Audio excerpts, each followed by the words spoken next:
Welcome, everybody. This is session 19 of season 1 of Bridging Generations with Howard Snooks. And I am Howard. And today my guest is Lisa Kisner.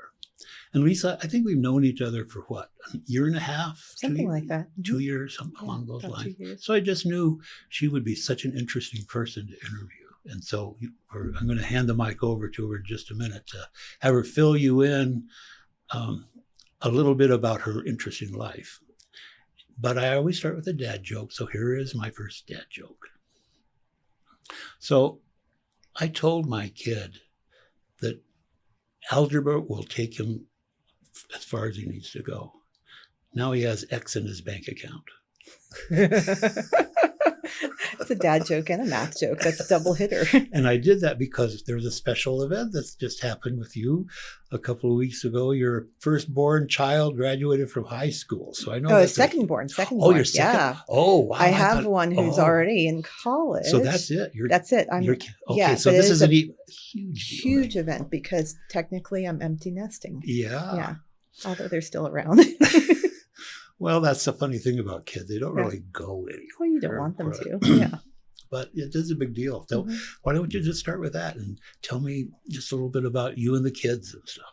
Well, I mean, me and the kids, I have a daughter who is at CU Boulder, and she's going to start her junior year, and she is an astrophysics major and a philosophy minor, which is interesting that she has that dual path, but it's actually not surprising considering her family background. Right. And I have a son who is going to start mines, Colorado School of Mines, in the fall in probably mechanical engineering. So he's an engineer. And those backgrounds, people are like, wow, how'd your kids get into that? And I would say, I think it was predetermined in a way because it's a family business. And I skipped a generation in the family business, but my kids seem to have gotten back into it. Interesting. Yeah. Astrophysics. My father's a physicist. That's what I heard. My mother's an engineer. Yeah. Yeah. So there's a real intellectual line in your family. Yes. And it goes back several generations, I know. Oh, yes. But tell us what you are doing now for an occupation. Well, I'm an architect and I do houses, I say surf and turf. I do houses, residences in Colorado, surf and turf. And then I do, I've done an eco resort in the Caribbean in Honduras. I'm working on a house in the Cayman Islands. I work in Costa Rica. So those are my surf destinations. And then I work on houses in the beautiful county of Boulder, Colorado. Well, you're a very accomplished architect, I know. And it's a tough business. Like, not architects as a whole, in terms of their overall income is not that high, but you're in a position to pick and choose what you like to do, I think. Yes, I am. And that's partially because I'm in a nice, stable marriage with a second income. And my husband's been very supportive of my work in architecture. And I don't just mean monetarily, but I would say that I could pick and choose. And especially since I turned 50, I've decided to be very picky. I used to take jobs to chop wood, essentially, which is the term I use for putting like stuff that pays the software licenses or the rent. Sure. And now I only want to work with clients who I understand their bigger picture. They want to work on a bigger picture. And they don't just want to get something done. They want to create a story. So I get to do that. Oh, I like how you put it, the creating a story. Yeah. Fill in the story a little bit. What do you mean by that? Oh, I have clients who want to, they've traveled all around the world, and I'm working on the house right now where they're looking to create a landing spot for themselves. That's sort of an empty nest landing spot. And I've done this actually for a house in the same neighborhood for a friend a few years ago. And it's the story of where do you create a space where your family can join, but also it can be meaningful to you and your partner when you plan on aging in place. That's an interesting story to me. And honestly, it's one that I've touched upon through family members, but I haven't really done a design that is driven by aging in place. And so I like it because it's new. I get bored if I have to do the third or fourth horizontal walnut kitchen cabinet design, which shoots me in the foot, because that's what makes architecture, the business plan of architecture good, is when you repeat your details. But I strive for things that are different. So when I find a client who wants to do something different, I'm excited about it. Well, this aging in place thing fits so nicely with bridging generations. Yes. It's the theme of my podcast here. Mm-hmm. I've lived in the same house for 41 years now. And we bought the house, excuse me, when my ex-wife was pregnant with our second child. And I brought home an aquarium. And there was no place to put the aquarium. And we thought, where are we going to put another child? And so we lived on Table Mesa, 3-bedroom, 1-house bungalow, a sweet little house. But then we did this tour, and the realtor says, after, 6 weeks or so, I think I found your house. And it was this mid-century modern, really really cool design house. And I've loved it ever since. Yeah. And I fixed it so I aged in place. I can age in place if I want, but I'm starting to think the property's too big for me to manage. The maintenance of it. Maintenance. Yeah. So I'm starting to think maybe I'll move into a downtown condo or something at some point. This is my very first thing of thinking about that. That's a great idea. Well, is there a name for your particular approach to architecture? I think what I'm aiming toward, and what I've realized I've been doing for 20 years, and now I'm actually writing a book about it, is what I call Dewellness, which is wellness in architecture.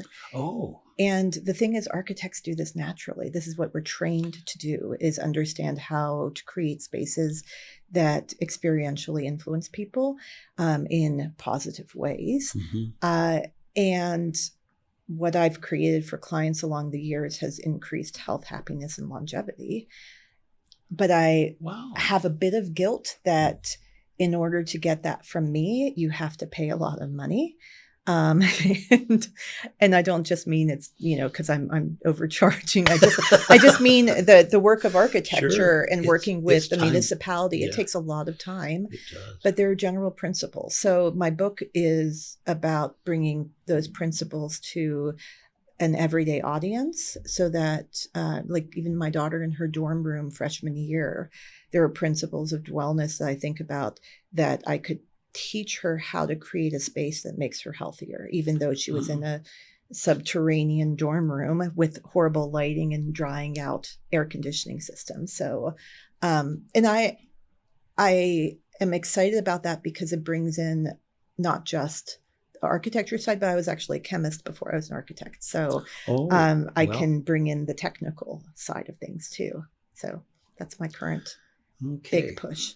Well, I'll start with this, but I'm going to go back to the chemistry thing. One of the fun architecture magazines is called Dwell. Yes. So, and I've always really enjoyed Dwell. Yes. And now it's enriched my understanding of why they named it that.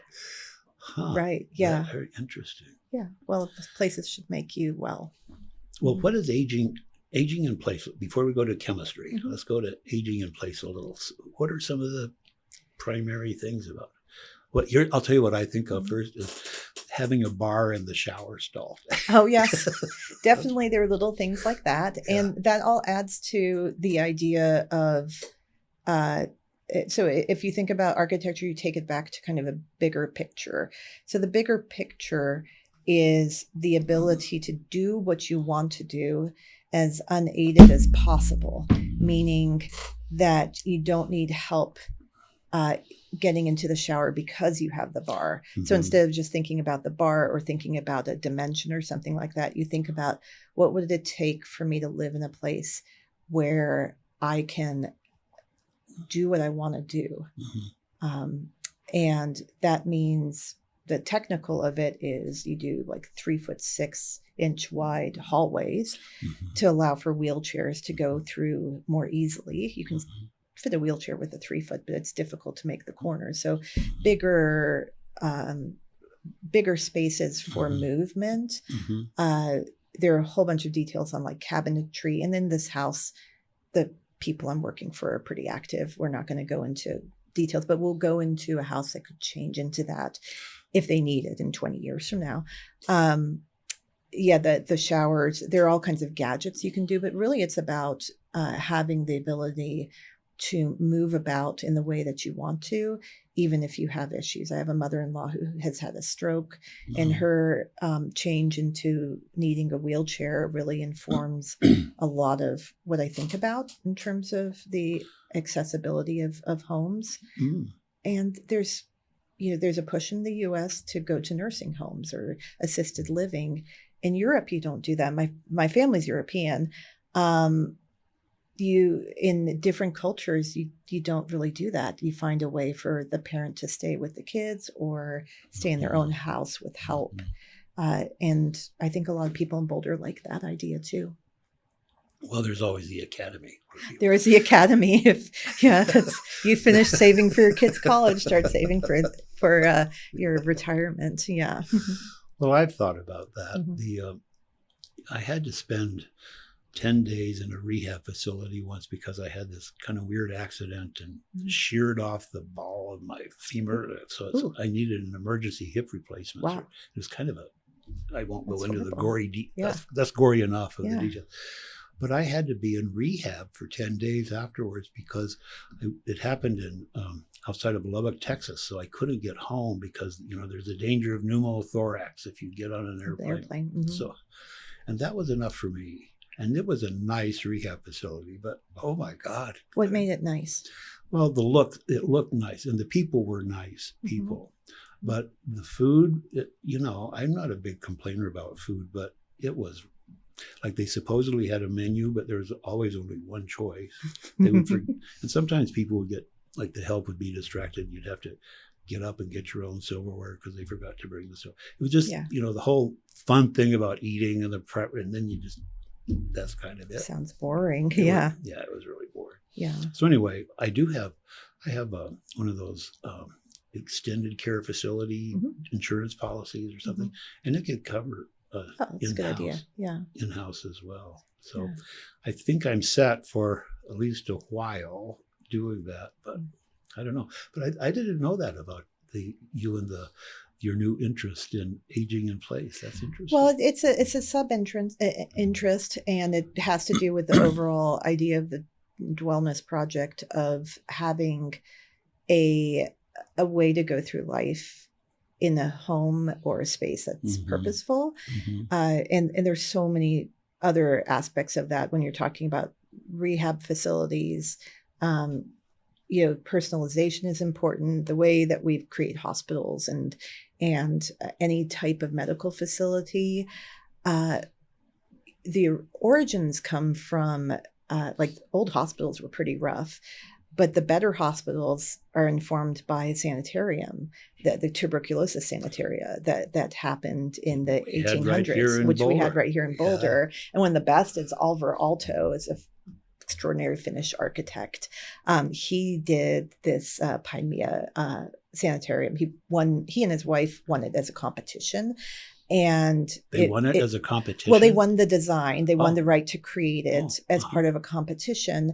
And it was in, I think it's the 1920s. And they created something with open air balconies on every level, which the previous hospitals were basically, it looked like an institutional building, like a Richardsonian Romanesque or something very big and stodgy and important. And theirs was open to the air.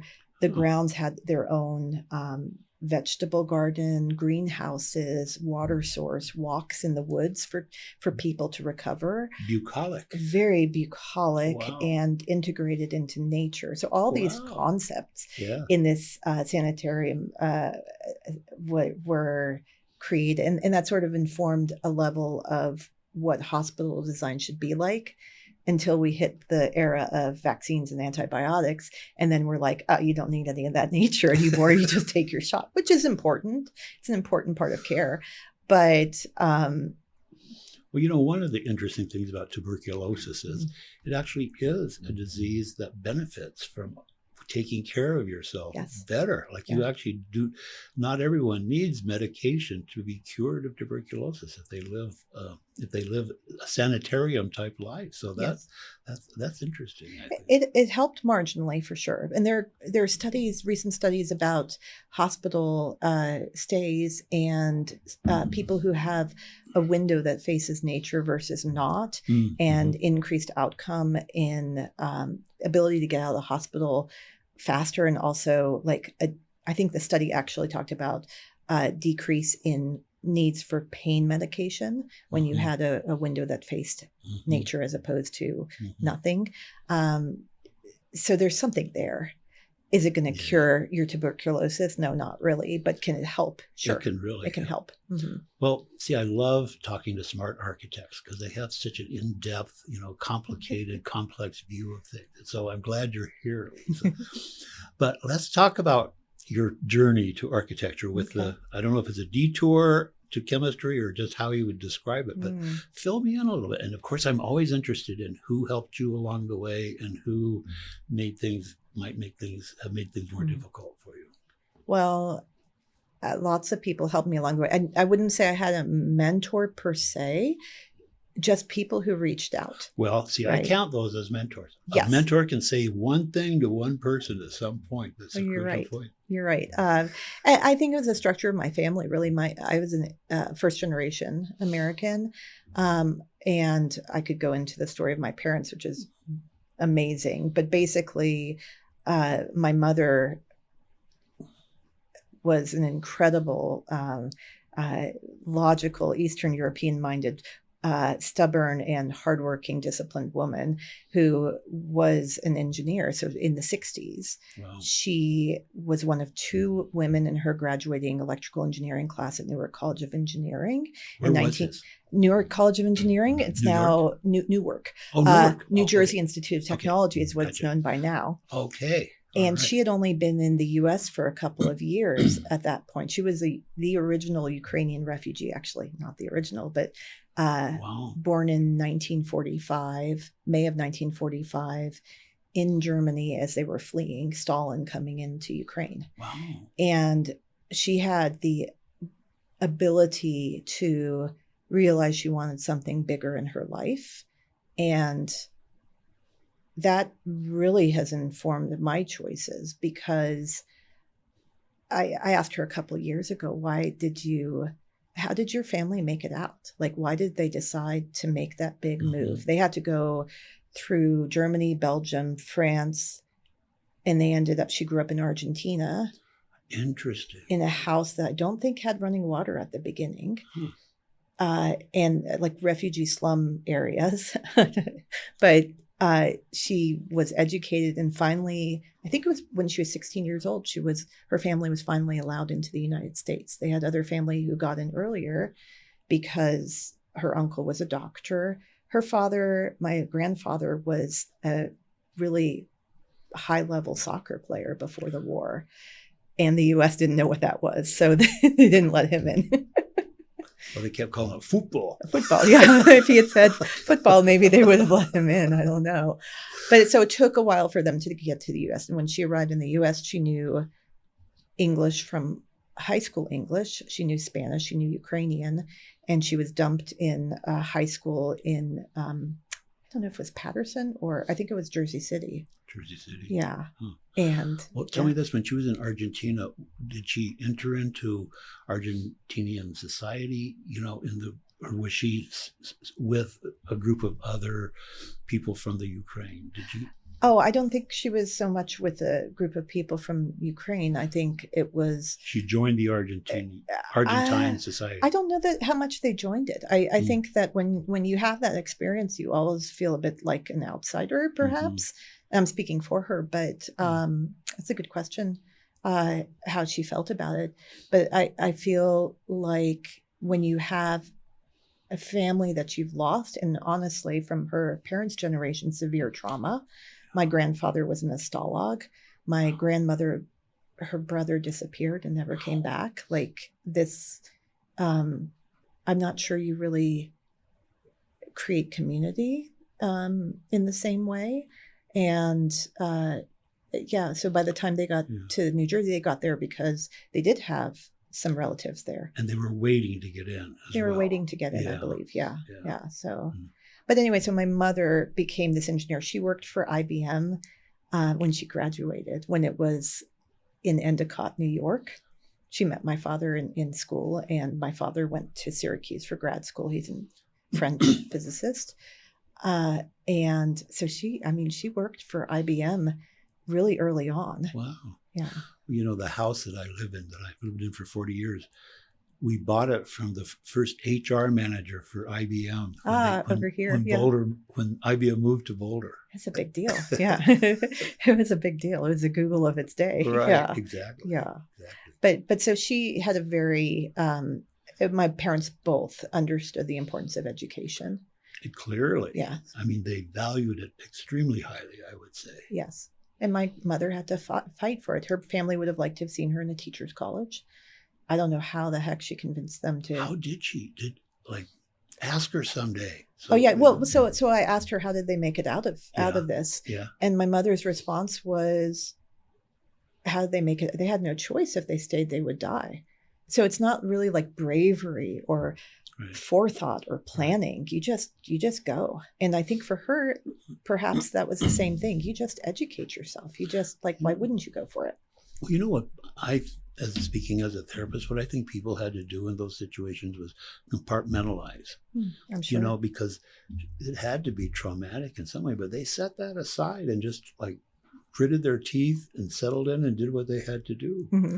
And so the trauma may come back at some point or another, this or that, but still people always think of defenses, you shouldn't be defensive, but there are some very effective defenses out there. I think the defense is also just a lowered expectation of, if you remember that Saturday Night Live skit of dating, where it's the lowered expectations, that one. I think that my mother says, and I say this to people, they're like, I can't believe your mother would say. My mother says that life is not a bowl of cherries, it's the pits. And I actually love it, because to me, that means I don't have expectations of how life should be. And I think a lot of people who don't go through hard things have an idea that life, they deserve something, or they should have something. Mm-hmm. And I'm not saying that we don't deserve, some of these important things like equality and other. I just don't expect it. And I'm not disappointed when it doesn't show itself. So I don't feel like I get that shocked when things go wrong, and I just roll with it. And I think I get that from my mother. Wow, man. Well, so your mom you would say would be a model of identification, a mentor to you. Absolutely. And I resilience, think a model of resilience. It's a model of resilience, but she also has an incredible classy side to her. She has that European classiness of, she made sure we had music lessons growing up, because she said she didn't get to when she was a kid, but her father was part of a mandolin band, so she wanted, and she got us the best lessons possible and focused on the best education. And as a mother, I've come to appreciate how much work that takes to make sure your kids are they're learning from the best people. And that my mother would take us to classical music concerts.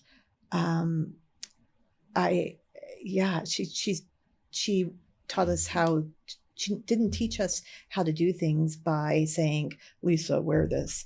It was by example. Like, you saw her dress up when we went out to dinner. You saw her dress up when we went out to a classical concert. And so that was just what grown-ups did. And I don't think she understands that impact, but it made a great impact on me. Well, You seem like a competent person to me. Sometimes. And well, you know, everybody has their degree, but you know how to talk to people, and it's enjoyable for everyone. You know, you're well socialized, and I would think that that might be another thing you learned from your mother and perhaps your father was how to be with other people. I think more from my father and my father's mother in the social aspect. Fill me in. My mother was, she's social, but I think, well, if she, I mean, you might say I'm a bullshitter, so I'm good at bullshitting. And that might come from my father's very social. His mother was I remembered, we didn't see her very often. Somehow they moved. She was Parisian, and she was born. This is all the family history. My grandmother, Micheline, was born to a Jewish family in Paris.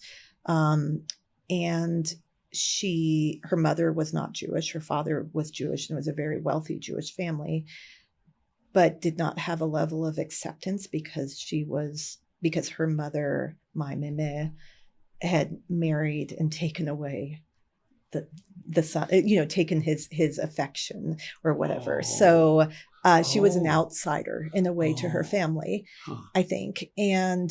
But my father was born in 1943 in occupied Paris to a mother from a Jewish family. But she always had a group of friends with her. She always was able to, she was an only child, but she made friends pretty easily. And she caught the eye of my grandfather on a bench in the Jardin de Luxembourg. We know the exact bench. Story. We know it's the Queen of Navarre, Jeanne d'Albret, her bench. The statue is right by that bench. And that's where they met and started this whole, that's why I'm here. So not only did that happen, but they thought it was worthy enough to let everyone know that happened. That they want their family. It's part of the family legend. It's part of the family legend. When we went to Paris with the kids a few years ago and with my parents, we all took a picture on that bench.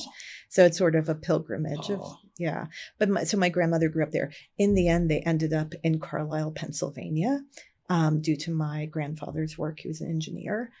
And she had friends there as well. And she would make friends. She was a great social woman and would host and cook incredibly well. And she always knew when to bring out the wine. She just was very social. And so we didn't grow up near them. But when I would visit, and especially my parents and my grandparents, I think, connect better to adult children than to little children because they're intellectual and they want to have conversations. So I'd have a glass of Chambord with my grandmother and we would gossip about the family, about things that were happening in politics. And I think that's where I learned a lot of social skills. So, yes, you were a grandchild, but there was the distinction wasn't really clear. Like, it wasn't obey me or that sort of thing. It was like, let's have a conversation about fun things. Yes. Yeah. We loved a good gossip. Yeah. I think that's a very sweet story. Yeah. Well, how did you meet your husband? Not on a bench in the Jardin de Luxembourg. We both went to Duke University, and my husband, and he will say this, so I can say, was a very nerdy, still is a nerdy guy, not very social. He came from a big family and a big church family. And so it's a big deal for him, I think, even to be out of there. But he was super smart. He went to 1 year of the church college and basically had gone through all the math curriculum. Like he needed more. And so he transferred to Duke as a freshman. When I was a freshman, he just basically started over. And in his sophomore year, he and his roommate, you have housing all 4 years there, still do, which is lovely for community building. And they got the top pick in the dorm lottery, so they could pick their room. And All Spa dorm had a third floor that was all women, to protect us, a first floor that was all men, and on the second floor it was half and half. And they decided with their engineering brains that they would pick the middle room because it would become a commons room between the men and the women. And they built a loft, a wooden loft that was like 3 or 4 feet high, and probably about 3 feet high. They stuck their mattresses under the loft and like slept in coffins so that they could have this platform where they put a couch, a big TV, and 2 speakers. And then my husband's little computer chair was in the corner, and that was their room. They made a commons room out of their dorm room. And I was social, and a chick magnet, total chick magnet. And Duke basketball games were big, so you went and you camped out, and I did all that kind of stuff. And we would go out partying, and I was friends with the people across the hall from Gavin and Brian. And I stumbled in drunk at some point into his lair there. And he noticed me and I noticed him. And neither of us were particularly experienced with dating, but it took a while for us to kind of realize that we should be together. And we were very different. His family, my family, of course, immigrants. It took a lot for my parents to earn the money to send my sisters and myself to good colleges. Mm-hmm. And he came from, at that time, one of the wealthiest families in the country. And he was religious. I was not. And those are some big differences. Big differences. Yeah. But we couldn't stay away from each other. So, I mean, it was a love at first sight, maybe. You like smart people, I think. Oh, yeah. He was smart. Yeah. Mm-hmm. So I can't tolerate an idiot. And even now when I get annoyed, like as my estrogen level drops and I can't, and a lot of women my age tend to realize that maybe it's not worth it. I'm like, I could not handle anyone else. And he's smart and I love him. And we've been together for, we celebrated our 25th wedding anniversary this year. So congratulations. Yeah. Well, I've met him before. He is a really nice guy. He's a nice guy. Yeah, he is good. Huh. Well, what about challenge? Did you have to overcome people that created challenges? Like I had, for example, a 6th grade teacher who hated me, and it was a very traumatic thing that she ended up dying at the end of the school year. Oh, wow. Sort of like, I thought, did I do this? Wow. But actually she had a brain tumor, and I think that somehow that distorted her thinking, and I became a target kind of as an organic brain syndrome sort of thing. Wow. But I've talked about that before. So I was just using that as an example for were there challenges. It's funny when you talk about challenges, I rephrase that in a way because it's just life. We had this women's group at our city club, and the topic was, what challenges have you overcome, and how did you do it? Mm-hmm. And I was sitting there the night before. I was like, oh, okay. I said, yes, I'd go to this. Don't really want to hear a bunch of complaining about stuff. What do I, what can I take from this? What can I give to this? And my husband and I were talking about, well, what challenges have we really, we've lived a pretty blessed life. And it wasn't until after thinking about it that, oh, I've had horrible things happen. I just don't, maybe it's compartmentalization, but I don't think about it. It could be. No, compartmentalization is not a confession. Yeah. It's a very useful thing. It's useful. Yeah. And it's sort of, again, my mother's, and this is when my mother told me about the pits comment. Gotcha. That's basically what choice do you have? So I've looking back, I have a friend from college who was raped and murdered when she got to graduate school. I have a mom friend who had postpartum psychosis and killed her baby. Oh, wow. Like these are things that hit me for a while. And then at some point I got over it. The biggest trauma that I don't even think about until someone asks me about what happened was my husband was not supposed to live. Like when we started, right before we started dating, he got a diagnosis of hepatitis C. Wow. And he was a good, clean Christian boy. He was not into drugs or anything like that, but he had I think 9 or 10 blood transfusions as a baby in the 70s. And they didn't have testing for it, so they didn't know until he was in college that he had it. He gave blood like crazy, which probably screwed up a lot of people. And eventually the Red Cross started testing for it when they figured out what it was. And they said, don't give any more blood and you have to go see a doctor. And that summer, between sophomore and junior year, before we started dating, but we were interested, he went to a specialist in Philadelphia. And the specialist said, don't bother going back to college. You're probably going to be dead in 6 months. What? Yeah. So his whole family went through this whole tragedy. And my husband was religious at the time. And so he was like, if that's what happens, that's what happens. I guess I don't have, he's very much an engineer. I don't have control over the situation. Might as well not worry about it. And his uncle graciously helicoptered him up to Boston to see another specialist. Like, when you don't like what the doctor says, get a second opinion. Mm-hmm. And that doctor trusted him that he had it. Like, the first doctor, I think, thought he must have been into IV drug use or, something. But the other doctor was like, well, you've been dealing with it for 20 years. Just because we have a name for it doesn't mean that you're going to die in 6 months. So he was like, okay, well, I'll go back to college. And we ended up getting together at that point, and we planned our lives together. But we planned it with the idea that he might not survive, that mm-hmm. maybe I couldn't get pregnant because mm-hmm. it could transfer to me, mm-hmm. all these things, but it didn't matter. We loved each other. And so there was no other choice. Just similar to my mother's, there's no other choice mm-hmm. in going to Argentina, going mm-hmm. to become an engineer. There's just no other choice. When we were in St. Louis for my graduate school, he had a treatment that was supposed to be only 30% effective for his genotype. Mm-hmm. And it caused him to have the flu for 6 months. It was horrible. And then it didn't work.